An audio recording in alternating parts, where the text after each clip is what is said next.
یا ایھا الذین آمنوا، اے ایمان والو، لیبلونکم اللہ بشیء من الصید، یقیناً آزمائے گا تم کو اللہ بشیء من الصید، ایک قسم کے شکار سے، تنالہ ایدیکم ورماحکم، اس تک پہنچیں گے تمہارے ہاتھ اور نیزے، لیعلم اللہ، تاکہ اللہ دیکھ لے، من یخافہ بالغیب، کون دیکھتا اس سے بن دیکھی، فمن اعتدی بعد ذلک، جو زیادتی کرے اس کے بعد، فلہ عذاب علیم، یعنی ہاتھ میں نیزہ ہے، قریب میں شکار ہے، لیکن حدود حرم کے ہیں، یا آپ محرم ہیں، نہیں کر سکتے۔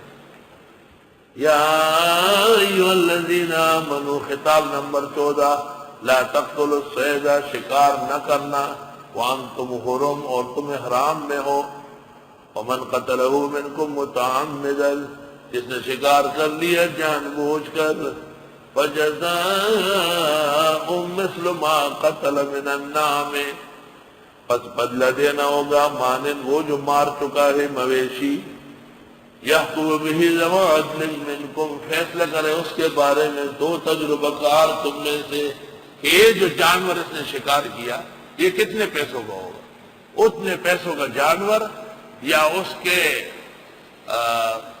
ہر نصف صاع کے بدلے میں ایک روزہ، ہر نصف صاع کے بدلے میں ہر ایک روزہ، ہدیم بالغ الکعبہ، یہ نیاز بھیجنا ہوگا کعبے میں، کعبے کی توحید ہوئی نا، او کفارۃ طعام مساکین، یا کفارے کے طور پر کھانا کھلانا ہوگا مسکینوں کو،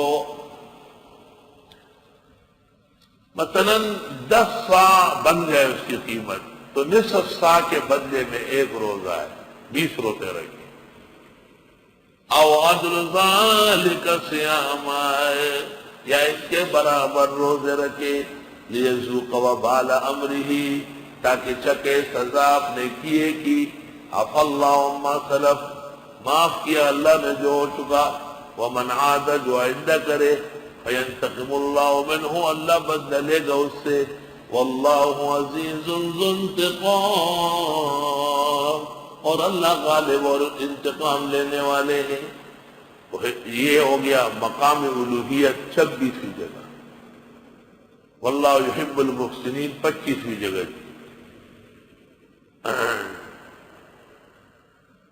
اللہ احل لکم صید البحر، حلال ہے تمہارے لیے احرام کی حالت میں سمندر کا شکار، وطعامہ متاعا لکم، وہاں کا کھانا سامان سفر ہے، وللسیارہ، مسافروں کے لیے، وحرم علیکم صید البر ما دمتم حرما، اور حرام کیا تم پر شکار خشکی کا جب تک احرام میں ہو، واتقوا اللہ، اللہ سے ڈرو، الذی الیہ تحشرون، جس کی طرف جمع کیے جاؤ گے۔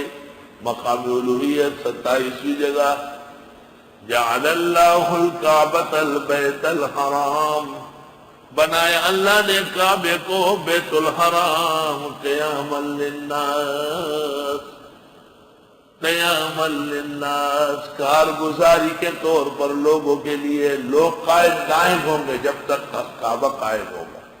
استاد محترم حضرت بنوری نے ختم نبوت کے مسئلہ حل ہونے کے بعد یوم تشکر پر فرمایا، 2 مسئلے ہیں جو اسلام کی بنیاد ہے، ایک کعبے کی تعظیم اور دوسرا ایمان ختم نبوت۔ اللہ، مرزا نے نبوت کا دعویٰ کیا، ختم نبوت کا منکر ہوا، اور کعبہ خواب میں بھی نہیں دیکھا اسے، اللہ نے کعبہ دیکھنے سے محروم کیا اسے۔ اللہ، بنایا اللہ نے کعبے کو بیت الحرام قیاماً، قائم رکھنے کے لیے لوگوں کے، والشہر الحرام، اور مہینے حرمت کے، والہدیہ، اور نیاز کعبہ، والقلائد، پٹے ڈلے ہوئے جانور، ذالک لتعلموا، یہ اس لیے کہ جان لو، ان اللہ یعلم ما فی السماوات و ما فی الارض، بے شک اللہ جانتے ہیں جو کچھ آسمان و زمین میں ہے۔ الوہیت 28۔ ان اللہ بکل شیء علیم، اور اللہ سب چیزیں جانتے ہیں۔ 29 اعلموا، جان لو، ان اللہ شدید العقاب۔ 31 30 وان اللہ غفور رحیم۔ ما علی الرسول الا البلاغ، نہیں ہے پیغمبر کے ذمہ مگر پہنچانا۔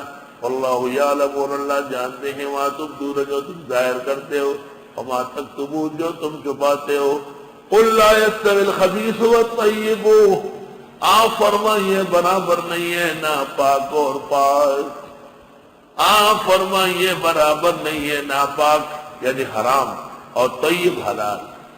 آپ فرمائیے برابر نہیں ہے توحید اور توحید و سنت اور شرک و بدعت، ایک جیسے نہیں ہے بدعتی اور سنی، ایک جیسے نہیں ہے درگاہوں سے مانگنے والا اور ایک اللہ کو پکارنے والا۔ وَلَوْ أَعْجَبَكَ كَثْرَةُ الْخَبِيثِ، اگرچہ تعجب میں ڈالے آپ کو خبیثوں کی کثرت کہ بہت خبیث ہے، بس ہری پگڑی چل رہی ہے، یہ ختم ہونے کی نشانی ہے، کیونکہ یہ ختم ہو رہے تھے نا۔ وہ ایک آدمی بار بار گم ہو رہا تھا، تو کسی نے کہا کہ کیسے گم نہیں ہوں گا؟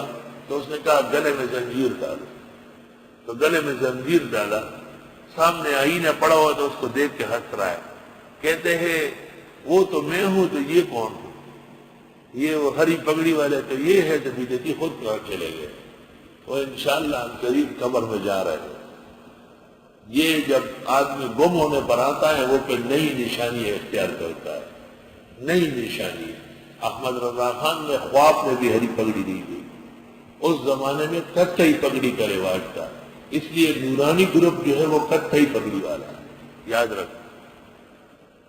بدعتیوں کا بڑا مولوی ہے مفتی غلام سرور، حزب الاحناف لاہور میں مفتی ہے، یا گڑی شاہور میں ہے، نعیمیہ میں۔ اس نے رسالہ لکھا ہے سفید امامہ سنت ہے، اور اس میں دلائل قائم کی ہے کہ ہری پگڑی شیطان کی ہے، دجال کی ہے، ان کے فوجیوں کی ہے، بےایمانوں کی ہے، کوئی اس کا سر پیر نہیں۔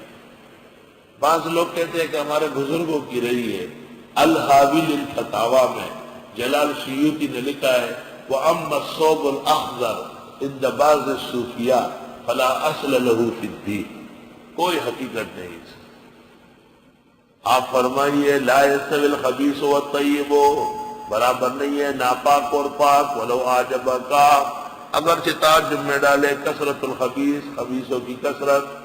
فاتقوا اللہ، اللہ سے ڈرو، یا اولی الالباب، عقل والو، لعلکم تفلحون،